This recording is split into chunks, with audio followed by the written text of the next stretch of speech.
Voltamos com mais um bloco aí do Clube da Bola, ao som de The Who, em homenagem a Fábio Machado, gosta muito dessa banda.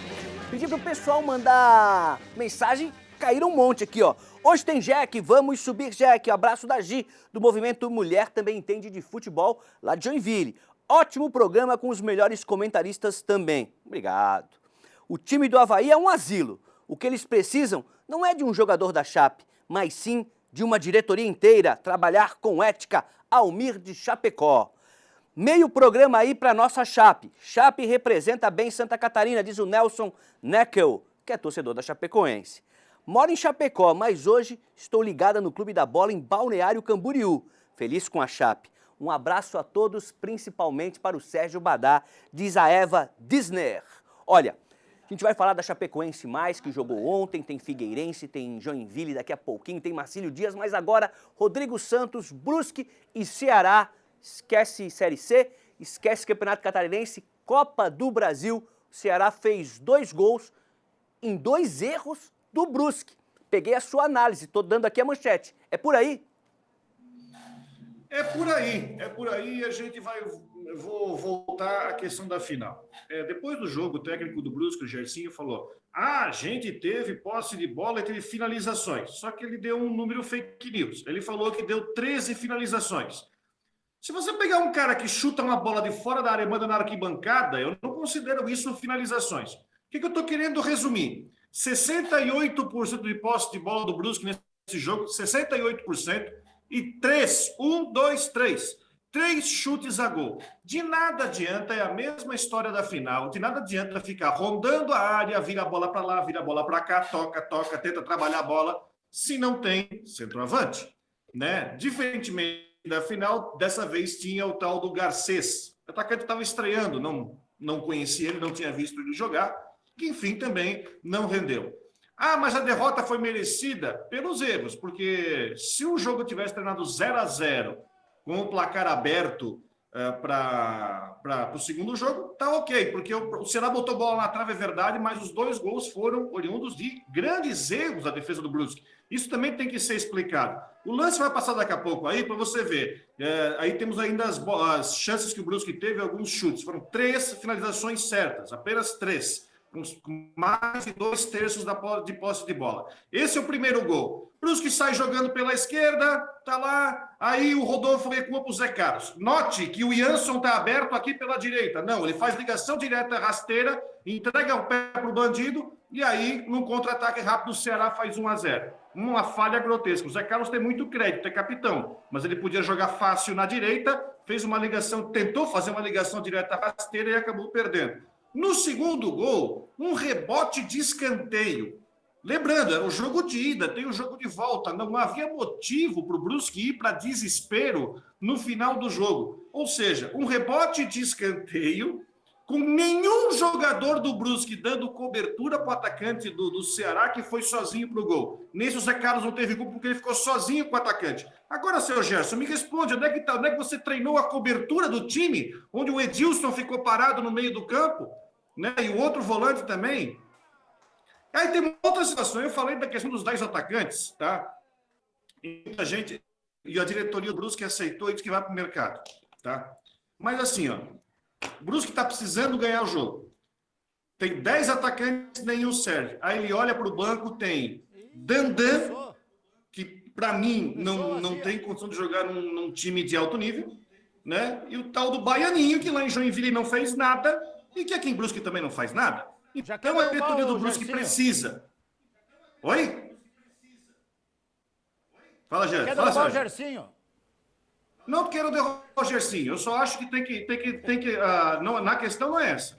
O Gersinho tem crédito. Não é essa a questão. Mas acontece que tem que admitir. A primeira coisa é o seguinte: admita que o time não tem ataque. Qual é o defeito de admitir que o time não tem ataque? Qual é o motivo de admitir? Gente, eu olho para o banco, eu tenho jogadores na reserva que não resolvem o problema. Diretoria, manda jogador para cá. Vamos emprestar 3, 4 jogadores para o Camboriú, para o Inter de Lages, para o Fluminense de Joinville. Vai começar a segundona? Me tragam jogadores. Qual é o problema de ir e dizer o seguinte: eu não tenho atacante? É simples. O Educato só volta ano que vem e diz, eu não tenho atacante, me traz atacante, porque desse jeito eu já não vou conseguir. Não tem que tapar o sol com a peneira. A gente sabe, o time não tem atacante. Aí amanhã pega o Tombense na Série C, antepenúltimo colocado da Série C, 1 vitória, 3 derrotas, vem de 2 derrotas e um empate, vai ganhar o jogo, diz que é uma maravilha. Agora, se o time classificar e chegar na fase final e o time não render, aí vamos começar a dizer que o time não tem ataque. A questão é, o elenco está inchado, tem que enxugar. Fácil, consigo chegar a 5, 6 nomes que podem ser emprestados aí para os times da segundona e tem que qualificar, porque desse jeito, por mais que o Brusque classifique, o Brusque vai ficar lá porque tem o Ferroviário, tem o Santa Cruz, o Paysandu, que são times mais qualificados. Aqui, não estou querendo derrubar o Gerson, mas o Gerson primeiro tem que admitir que ele não tem atacante no time. Não dá para jogar com um atacante obeso. Me desculpa, o Dandan. Ele está completamente fora de forma. Tá mais gordo do que eu, gente. Ah, desculpa, mas a questão tem 12 atacantes, desculpa, quer mas mais? Mas é verdade. Olha a minha canequinha aqui, ó. Vai lá, toma. Nunca tá contente, cara. Suco de maracujá pro Rodrigo. Fazer o seguinte, Badá, a gente sai da Copa do Brasil e já pula pra Série B. Noite de ontem, nos aflitos, Náutico largou na frente. Náutico começou de preto, mas no segundo tempo botou o uniforme branco, largou na frente e aos 49, a Chape conseguiu um empate, dá para dizer que conquistou esse pontinho, né? Que traz um bom ponto para Santa Catarina, permanece na 3ª posição. Tem mais jogos aí no decorrer da semana, a Chape só volta aos gramados agora na sexta-feira, mas conseguiu aí um pontinho. Ó. O Náutico começa com uniforme preto e depois troca pro branco. Fala aí, Badá, como é que foi esse jogo?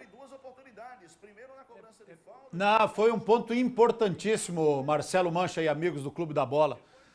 O Náutico não perdeu em casa. Dentro dos aflitos, o Náutico é difícil de enfrentar eles lá. Gilson Klein assumiu o Náutico, melhorou o time do Náutico, de 6 jogos, perdeu apenas um, que foi fora de casa, para o Brasil de Pelotas. Então se sabia que o jogo era difícil. E o técnico Humberto Louser até falou depois do jogo, do desgaste físico e emocional de 2 jogos decisivos. E principalmente o segundo, que foi lá em Brusque, num calor muito forte. Né? Aí comemora domingo à noite, comemora segunda. Terça-feira um treininho leve, quarta-feira um treino de manhã leve, à tarde já viajou para o Recife, quinta-feira mais um treino no Arruda e foi para o jogo contra o Náutico, que ficou descansando a semana inteira. Então o desgaste físico e emocional da Chapecoense no jogo da decisão contra o Brusque pesou no segundo tempo. O time cansou, sentiu cansaço no segundo tempo. Primeiro tempo foi melhor, foi mais equilibrado. Chapecoense poderia até ter marcado gol no primeiro tempo. Algumas bolas boas de ataque não foram bem aproveitadas. A gente viu ali no primeiro tempo, Thiago Ribeiro, por exemplo, sozinho. Olha aí, o primeiro chute do Thiago Ribeiro que foi pela linha de fundo. O Náutico tem uma linha de frente, aí esse aí é o Paiva, centroavante, ou o Jean Carlos. Né? Olha que lance, esse aí, ó, do Matheus Ribeiro, jogou lá para fora do estádio. Esse Jean Carlos, perna esquerda, a gente conhece bem, é bom jogador. O João Ricardo também teve uma bela atuação ontem. Então, jogo difícil, jogo complicado, principalmente no segundo tempo. No segundo tempo o time cansou, o time sentiu o cansaço e aí o Náutico tomou conta do jogo, foi para cima, fez 1-0.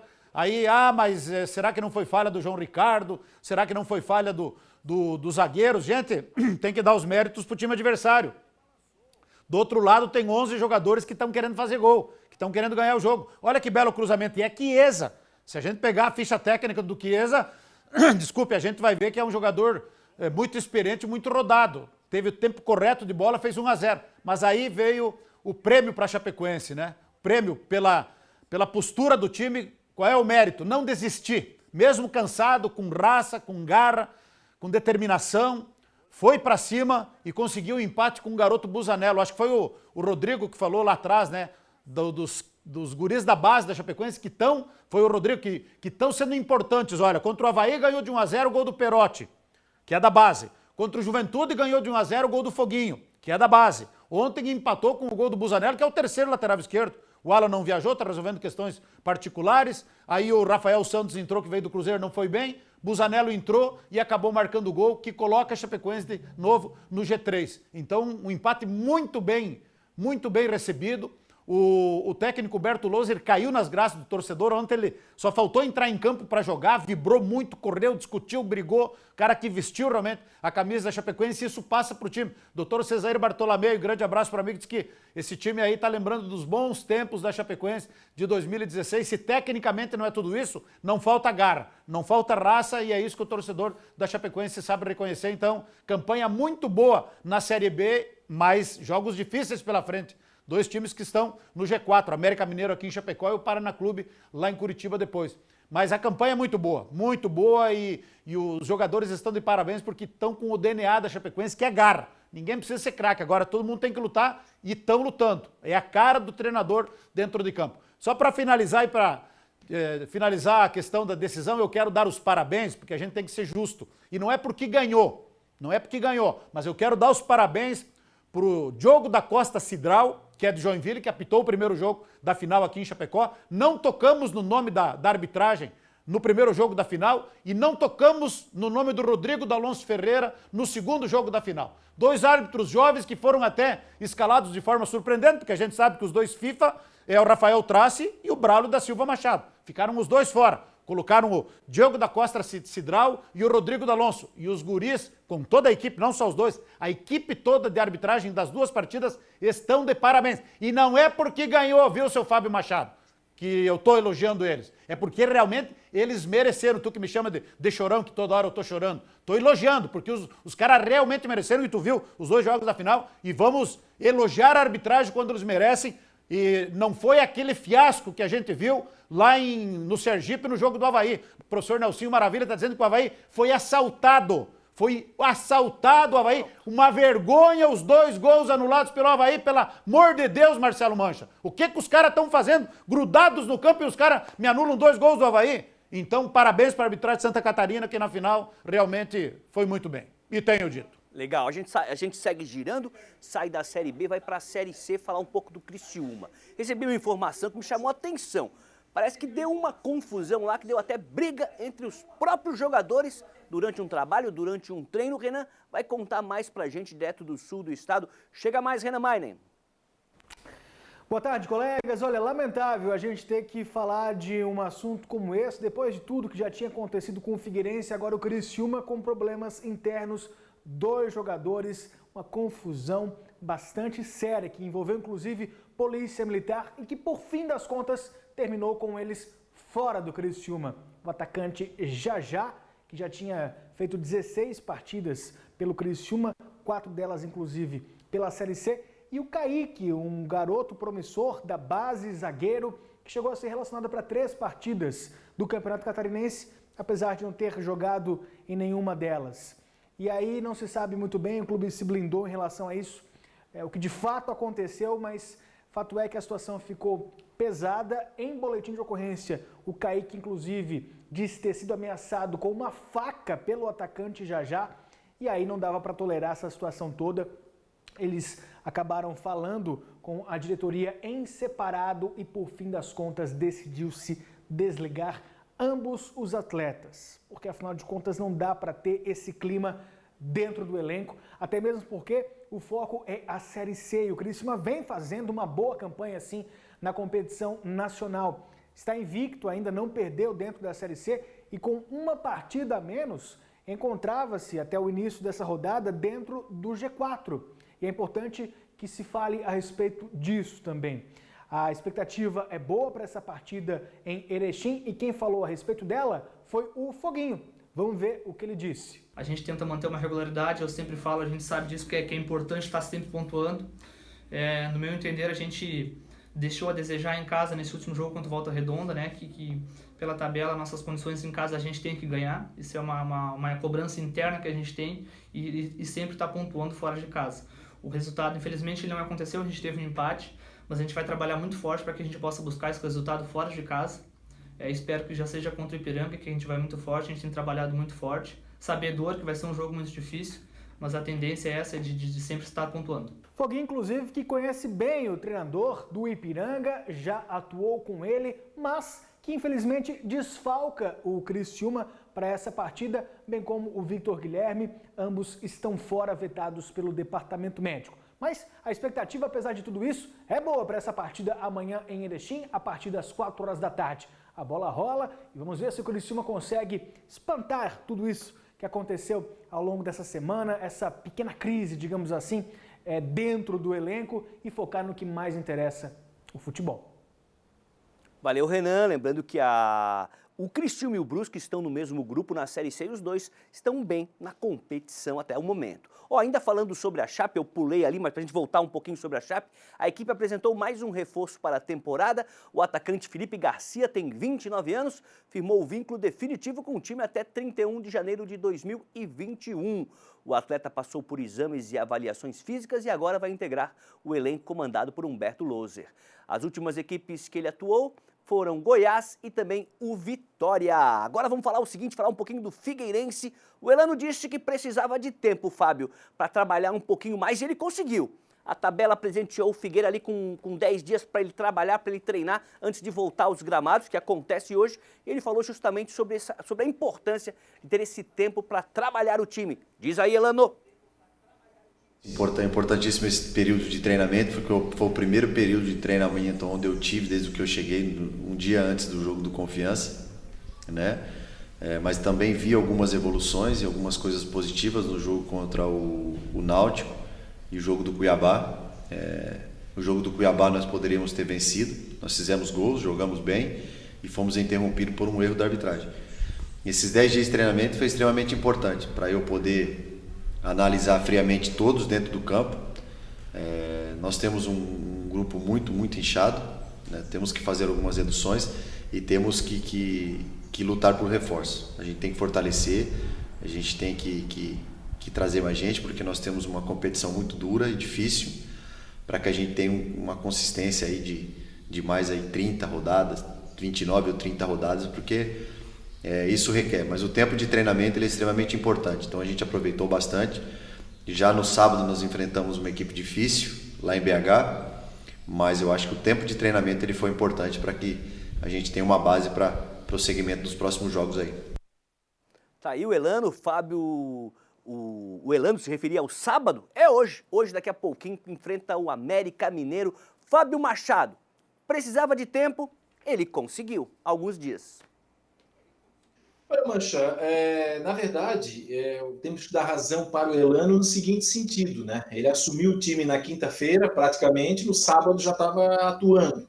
E depois pegou uma sequência grande de jogos, terça, sexta, segunda, terça. É bem verdade que ele não teve esse tempo. E todo treinador quer ter tempo, quer conhecer os jogadores, quer conhecer como corre o lateral, porque jogo é jogo, treino é treino. No treino ele começa a apurar, ele começa a colocar a sua digital. Figueirense, eu já disse aqui, é um carro em que você tem que estar sempre trocando o pneu com o carro andando, né? Esse processo da vinda do Elano era um processo para ter ocorrido lá, quando terminou o campeonato estadual, aliás, ou no início da Série B, ou no final do estadual, enfim, não agora. Mas aconteceu, né? Saiu o Gugu, já é passado, enfim. Mas aí o que acontece? O Elano reclamou de tempo. Tempo teve. E aí, quando eu escrevi na minha coluna, teve alguns torcedores que não entenderam, estavam dizendo, pô, já está cobrando? Não estou cobrando nada. Eu só estou dizendo que acaba com esses 10 dias esse tipo de desculpa de que não teve tempo para trabalhar os jogadores. Foram 10 dias de trabalho intenso. Então, são 10 dias que, se você aproveitar bem um grupo que já vinha jogando, um grupo que você já vinha atuando, para tentar colocar a sua filosofia de trabalho, o jeito que você quer jogar, as correções que você fez com a bola rolando, beleza. Então, assim, não estou dizendo que o Figueirense vai lá, vai vencer o América, não é nada disso. Mas se caso perder, porque o América é um bom time, está sempre ali no G4, está brigando pelo acesso, tem o Lisca, é um time muito forte no contra-ataque, é um time muito compacto, que use qualquer desculpa. Mas, a partir de hoje, Elano, a desculpa do tempo acabou, não existe mais. Foi isso que eu quis falar lá no início, quando o Figueirense teve, né? Quando tinha esses 10 dias pela frente. Ô, Mancha, eu quero só trazer uma observação aqui. O Elano está falando em redução de grupo. É claro que o grupo do Figueirense é um grupo muito grande, mas é preciso também fazer a seguinte observação, que essa nova comissão técnica já trouxe ali 10 jogadores para o Campeonato Brasileiro da Série B. E desses 10, só um é titular absoluto, que é o Giovani. É o único que chegou ali e mostrou uma qualidade no meio de campo, o torcedor jogou, gostou, depois ele teve uma lesão. Quer dizer, desses 10, são 9 a mais que estão no grupo. O Elano vai tirar esses que chegaram agora ou vai tirar uma rapaziada que já estava lá? Então, também, além do tempo, é preciso medidas corretas, é preciso medidas pontuais, porque você já sabe o que vai acontecer. Essa semana, o Leandro Silva, você lembra, Mancha? Lateral direito, né, que depois foi para o Avaí, inclusive fez o gol aí de Chapecó. O Avaí venceu a Chapecoense por 1-0 há 2 anos, né? Só que a Chapecoense tinha vencido, o regulamento resultado iguais dava o título para a Chapecoense. O Leandro agora ganhou uma ação no Figueirense de 1.200.000 sem correção.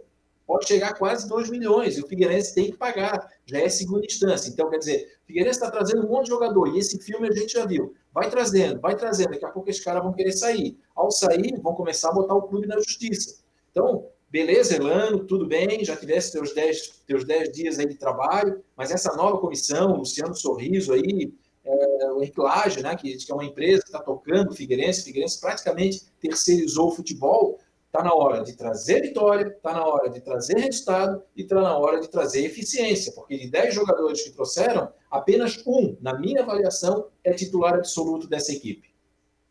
Legal. Fazer o seguinte, vamos falar do Marcílio Dias, o marinheiro, vai estrear aí representando Santa Catarina na Série D, a 4ª divisão do futebol nacional. E a gente conversou com o Marcos Gama, que é o homem forte, superintendente de futebol, é o homem forte lá do marinheiro, do Marcílio Dias. Perguntamos para ele sobre como é que está sendo essa retomada do futebol para o Marcílio. Outros clubes, claro, já começaram as disputas, mas o Marcílio volta aos gramados depois do Catarinense agora, nesse final de semana. Conta tudo para a gente, Marcos.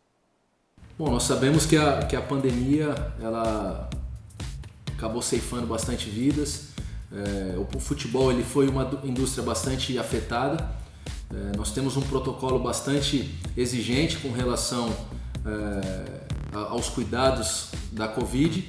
Eu entendo que nada mais justo, com todo esse cuidado, o futebol ele consiga seguir não só a normalidade, porque nada será normal com tantas vidas perdidas, mas é importante que nós conseguimos ter os nossos trabalhos preservados, o futebol acontecendo, porque não só por entretenimento, mas também porque é uma indústria que movimenta valores expressivos e com todo o cuidado que o futebol vem tomando, eu acredito que nós estamos aptos a trabalhar.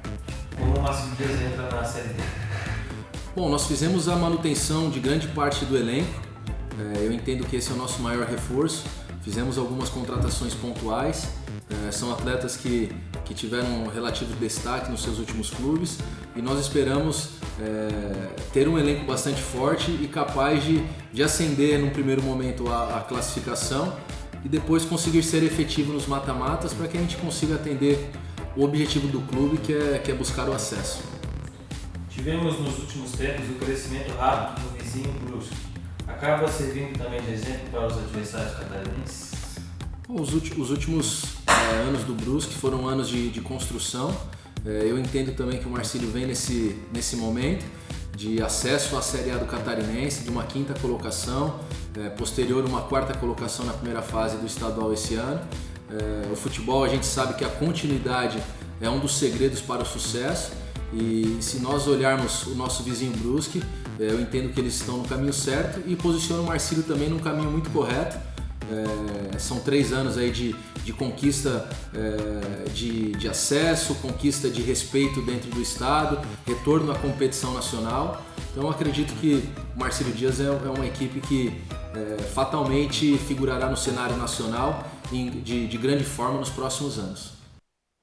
Valeu, Gama, obrigado pelo papo aí, ó. Além do Marcílio Dias e do Tubarão, o Joinville também vai fazer sua estreia no final de semana na Série D, a 4ª divisão nacional. E a Drica traz as informações lá do norte do estado. Chega mais, Drica!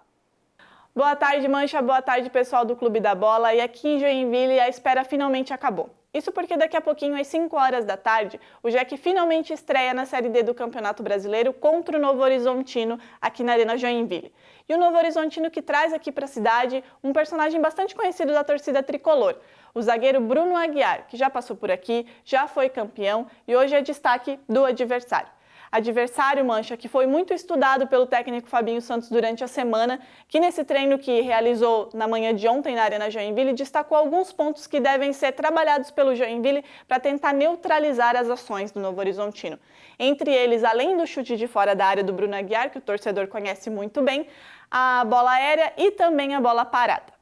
Nesse treino de ontem, Mancha, o Fabinho Santos não definiu quais serão os 11 titulares, mas deu aí alguns indícios de como deve ser o Joinville nessa Série D. Ele já vem dizendo há algum tempo que a equipe deve ser bastante ofensiva, bastante agressiva, mais organizada para evitar levar gol no contra-ataque. A única dúvida que ficou nesse treinamento é com relação ao meio-campo. Se o Joinville vai atuar com 2 volantes ou então com 2 meias mais ofensivos. Isso a gente deve saber daqui a pouquinho, a hora que o Joinville entrar em campo. Durante a semana, o técnico Fabinho Santos promoveu aí alguns ajustes, entre eles o lateral Renan Castro, que foi apresentado nessa semana e deve assumir a titularidade pelo lado esquerdo, enquanto o Mike se recupera de lesão. Então é isso, Mancha. Lá no ND+, vocês encontram a matéria de apresentação desse jogo, como foi a preparação do Joinville, uma matéria especial apresentando todos as 7 equipes que fazem parte do Grupo 8 e também a partir das 5 o tempo real com todos os lances dessa estreia do Joinville na Série D. Durante a semana a gente vai acompanhar o desfecho e o desenrolar do que aconteceu no Joinville Esporte Clube e também a preparação para a próxima partida. É isso, pessoal. Bom final de semana, muito futebol e boa sorte ao Joinville Esporte Clube.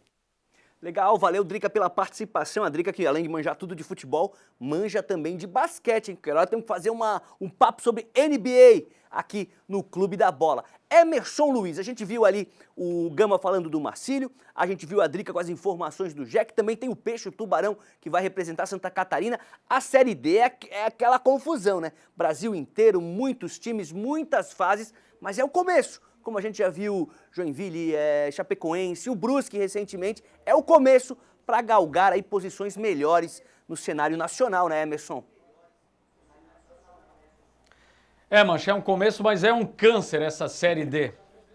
Nós somos bem vacinados aqui em relação a isso, com relação ao Clube Atlético Metropolitano, que até então era o time que mais vezes tinha participado e chegou a bater na trave em 2013, quando enfrentou o Juventude em Caxias do Sul. Primeiro aqui no SESI, foi o grande erro, empatou em 1-1 e foi para a Serra Gaúcha precisando, no mínimo, repetir o placar. Ficou 0-0, jogou bem, teve a oportunidade de ganhar lá dentro do Jacone, mas não conseguiu. A partir de lá, se conseguisse a vaga, o acesso para a Série C estaria garantido. Poderia ter um outro rumo, o futebol de Blumenau, especificamente do Metropolitano, dentro de campo e também fora dele. Viria uma motivação natural, mas depois de lá, só queda livre. O Metropolitano hoje está sem divisão nacional. Nós temos aí esses 3 representantes, por isso, boa sorte, não é fácil, é complicado. Eu estava dando uma olhada no grupo ali, encardido,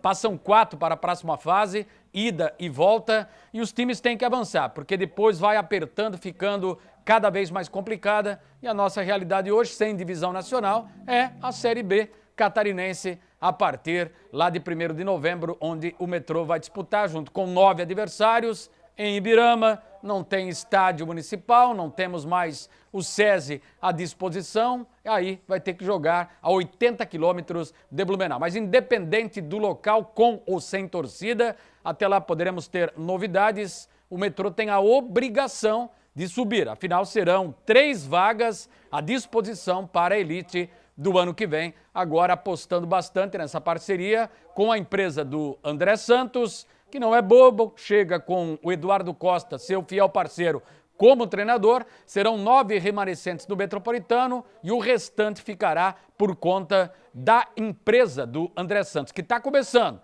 Vai servir aí como uma experiência no departamento de futebol, terceirizado. Mas o André sabe que é muito mais vantajoso jogar, negociar, vender jogador na primeira divisão do que na Série B, Mancha.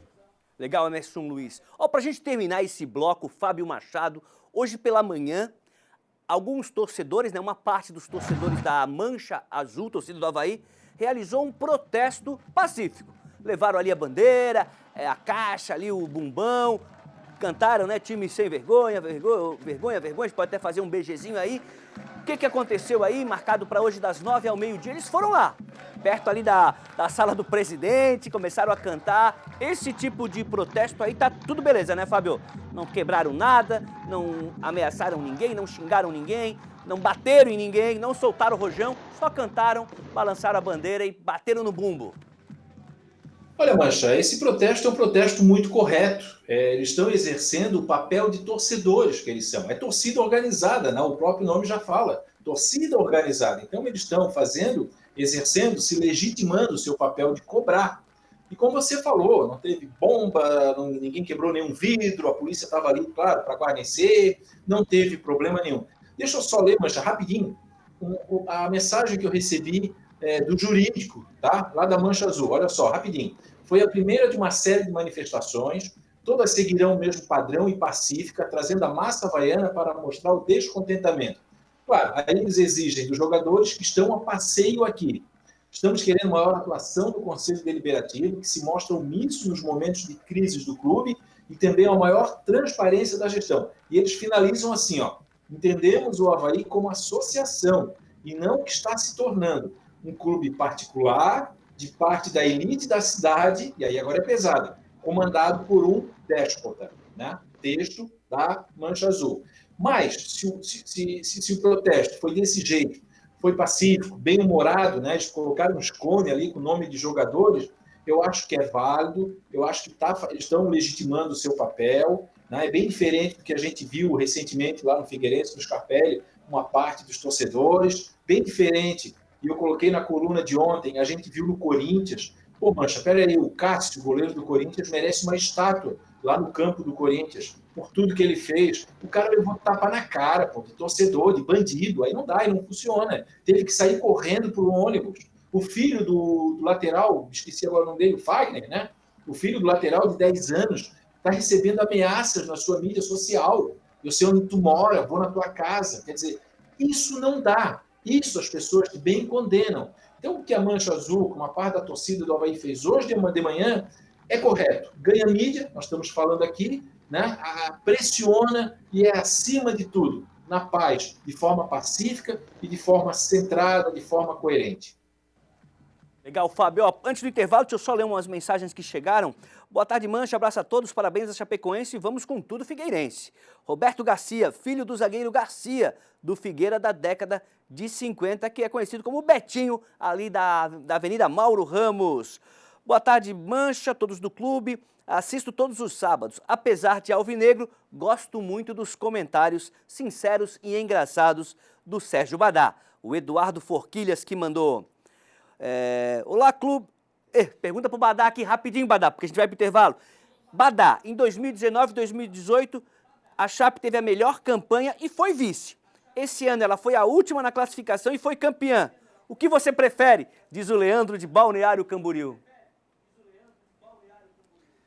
Eu prefiro ficar em último na fase de classificação e primeiro na classificação geral ficar com o título, né? O regulamento foi aprovado por todos os clubes, seu Fábio Machado. Os clubes é que aprovaram o regulamento, não foi a Chapecoense que fez o regulamento. Os clubes que aprovaram e aí não tem o que chorar. Aliás, o regulamento é o seguinte, o regulamento desse ano, se um time não ganhasse nenhuma partida, ele poderia não ser rebaixado. Ele poderia não ganhar nenhuma partida e não ser rebaixado. Vou dar um exemplo, na fase de classificação, ele perde todas as partidas. Obrigatoriamente, ele vai fazer um jogo de desempate. Empata os 2 jogos e ganha nos pênaltis, ele está na primeira divisão. Então é o regulamento aprovado por todos. Então a Chapecoense, aqui eu já quero até defender a Chapecoense, te defender, Badá. Chapecoense não tem nada a ver com isso, ela aproveitou melhor a pandemia. Então para de me provocar, por favor. Hoje eu estou calmo, tomei meu maracujá, estou lendo meus livros, te acalma. Ó, vamos Toma maracujá aí, ó. Vamos pro rápido intervalo e a gente já volta. Maracujá, Fábio.